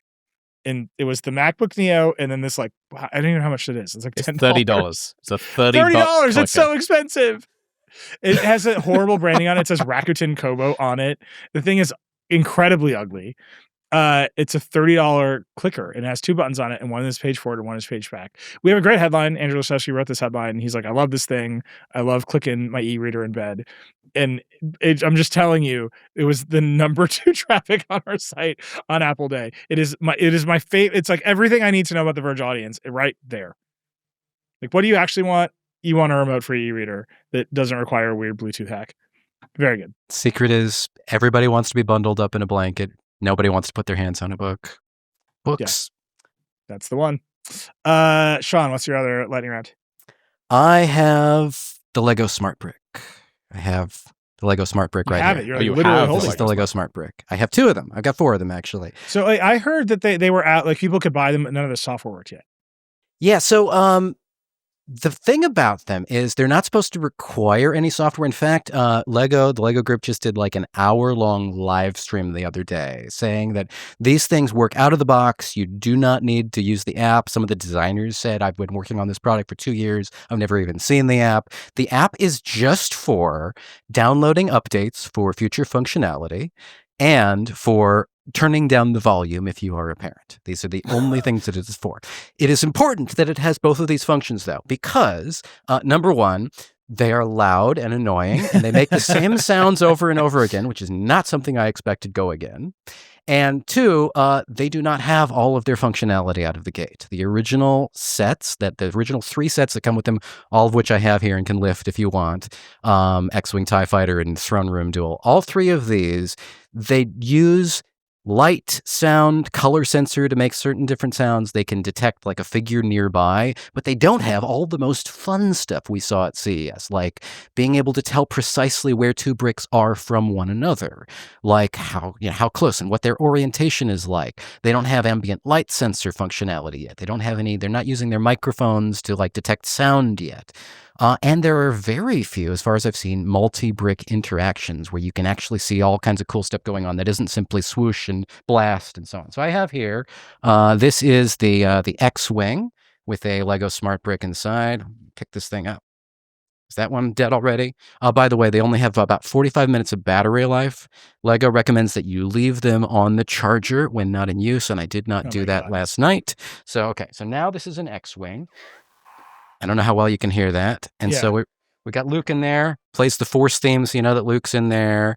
You can hear R2 occasionally. If I spin the thing upside down, we got some sounds. He's going to little scream. He's going upside down at some point. And so I can blast by pressing this button. maybe. There we go. It does seem like what Lego has made here is like one of those crazy sound effect boards for morning Zoo Cruise radio shows. Do you know what I mean? Like, that's like the vibe I'm getting from this demo that you're giving me right now. When we were at CES, they showed us all kinds of amazing things that it could do. Like you could have a little police car and you could have a thief try to like commandeer that police car. And it would sound the alarm, wouldn't let him in. And then you brought the police guy over there and then, come on, let me shake that thing again. You brought the police guy over there and he would be allowed to be in his own thing. Let him in. And then the robber would scream when the police guy enters the car. All this kind of fun stuff that's like multiple figure interaction. But with these ones here, the best I've gotten is you can have the sets blast each other a little bit with the multiple bricks. Let me get this Millennium Falcon up here. There we go. I do feel like I need to remind you, Sean, that although we are on YouTube, this is primarily a radio show. Oh. And this is some of the most tortured radio that has ever been made in the history of the world. I did ask you if you wanted to see them, and I did not wait for your answer. I'm going to launch into this thing right here. Okay. No, I feel like I understand what's going on here. It when these things were announced and you wrote about them, I would say I caught this from you, and I 100% caught it from the audience that everyone wants this to be great. Everyone sees the potential and everyone is fully expecting to be disappointed. And I'm watching you disdainfully shake a Millennium Falcon at me right now on a stream. And I would say the disappointment is high. Yeah. Yeah. The Lego, the Smart Brick, it deserves better than these first Star Wars sets. And I'm a little worried that if this is what they've got for us out of the gate, maybe there are some hidden limitations that they did not discuss at CES. Maybe some of the better functionality uses way more battery life. Somebody's already torn apart one of these bricks. The battery, the milliamp hours in this battery can be measured in the tens. I think it has like 42 milliamp hours or something like that. So it's very small.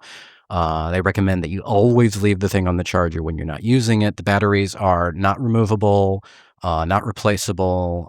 The entire brick has disposal instructions for it when they eventually run out of charge and can't use it anymore. And it's all very expensive. You're paying, $70, $80 for one of the starter sets, and it comes with a few things to do. Like you can have a stormtrooper turret blast at your X-Wing, and you can have a scanning station scan around. My 6-year-old loved scanning around for Darth Vader with the scanning station. But after like a day or so of me leaving this stuff on my coffee room table for them to play with whenever they wanted to, they were not playing with them whenever they wanted to. They were watching screens. They were asking for Minecraft videos. They were reading books. They were playing with their dolls. So I don't know. Yeah. All right. Well, we'll wait for that full review, although I suspect I know what it's going to say. All right, Tom, what else you got? Okay, so first bit of context here. I've been in Spain for most of the past week. The first thing I knew about the war in Iran was waking up one morning in my hotel room, opening blue sky, seeing, a war started half an hour ago. Cool, that's great. Very 2026 situation. I've got to go to a phone launch now, so I'm going to go see a robot phone, and I'll hope this war sorts itself out. I was then really busy all week. There were a lot of phones. We've gone over that. So the second thing I saw related to the Iran war was a minute-long video put out by the White House Twitter account, which was a Call of Duty highlight video, including video game footage and shots of missiles hitting Iranian targets. Oh, God. That's the most I know about what's actually happening in Iran right now. This is like a video, they tweeted it out saying courtesy of the red, white, and blue, and it opens with like a 10-second clip, which is genuinely from Call of Duty. It's a clip from Call of Duty Modern Warfare 3, apparently.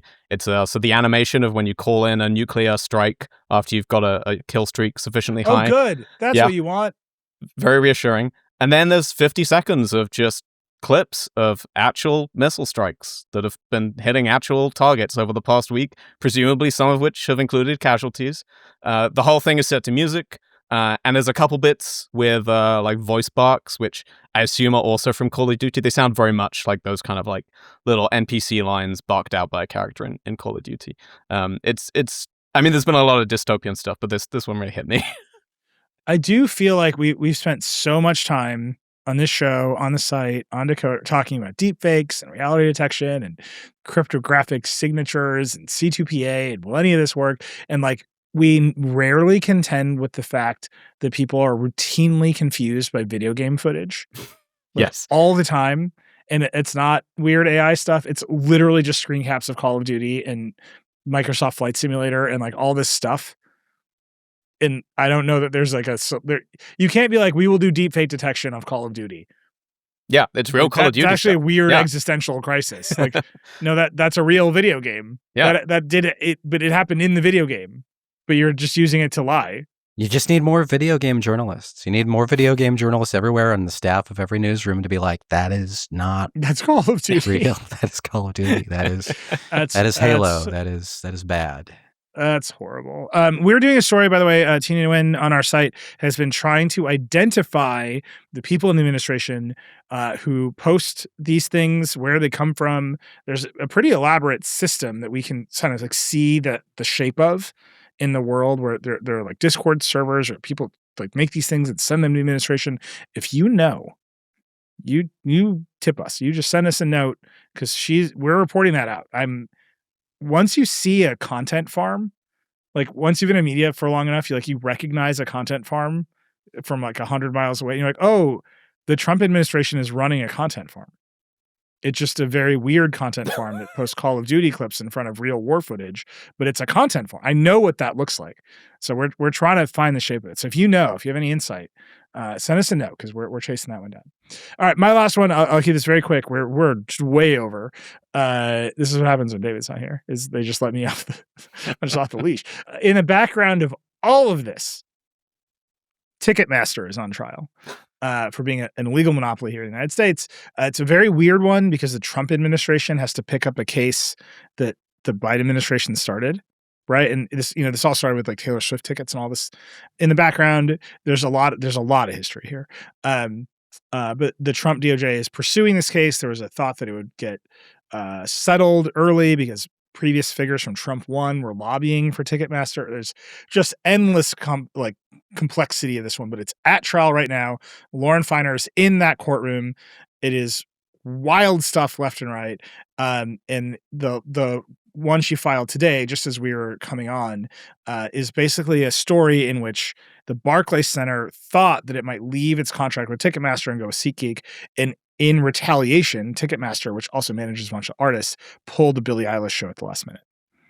And you just see this stuff now. It's just coming to light. Like, the whole industry's been talking about this stuff forever, but it's in the background of this. And the reason I'm bringing it up here on the Vergecast is I keep pointing this out. Like, our whole world is run by databases that people control. And like Ticketmaster is just a database of venues and artists and literally seats and who owns the seats. And like all that's sort of like up for grabs lately. And like some of the biggest monopolies in the world are just like weird databases, and Ticketmaster is one of them.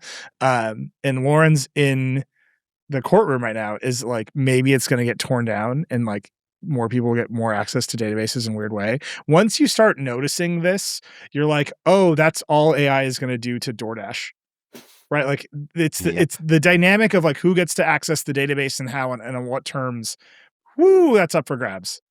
Right? Like just like fully up for that. What is the Play Store? It is a database of apps. Like who gets to access it on what terms and who has to pay whom for what. All of that right now is up for grabs. And it's crazy to look at the Live Nation case and the Ticketmaster case and see the same dynamic. So go read Lauren's coverage, because it's all in there. And also it will make you very mad at Ticketmaster, which from what I understand is a feeling people enjoy. It's like 4:00, it's time for our 2 minutes hate at Ticketmaster. Like it's like a thing people like. So that coverage on the site, it's very good. There's all kinds of other stuff on the site. We had a wild week on The Verge this week. Go read it. As a reminder, you can subscribe to The Verge to support all that journalism, to make it so that no one can tell us what to do, which is my favorite thing about working here at The Verge. And you get ad-free episodes of our podcast, including Decoder and Version History. You get a bunch of newsletters. You can email us at thevergecast@theverge.com. You can also call the hotline at 866-VERGE11. The Vergecast is a production of The Verge and Vox Media Podcast Network. Today's show is produced by Eric Gomez, Brandon Kiefer, and Travis Larchuk. We will be back next week. Rock and roll.